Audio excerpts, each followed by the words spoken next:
Fontema Forte Kaneba et Ngongo Félix Akbombala répondront désormais devant les tribunaux camerounais de leur action menée dans les émeutes qui ont secoué les régions du nord-ouest et du sud-ouest depuis le 8 décembre 2016. L'annonce faite ce jeudi 19 janvier 2017 par le ministre de la Communication indique que d'autres personnes sont recherchées pour les mêmes motifs.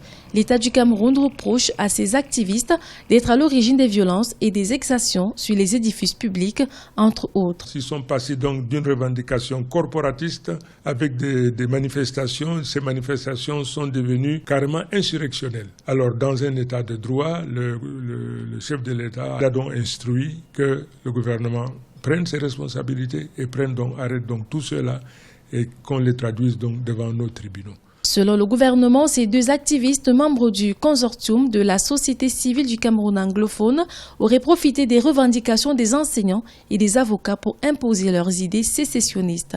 À cela, il faut dire tout de suite qu'il y a un parti politique, disons un mouvement sécessionniste qu'on appelle le SCNC, qui a donc saisi l'opportunité de ces mouvements d'humeur des avocats et des enseignants pour également saisir l'opportunité, monter au créneau pour exiger, donc pour pousser nos populations à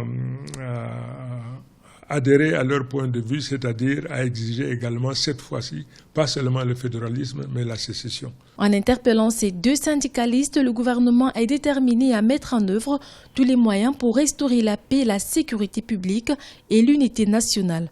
En attendant, les élèves et les étudiants n'ont toujours pas repris les cours dans les deux régions anglophones du pays.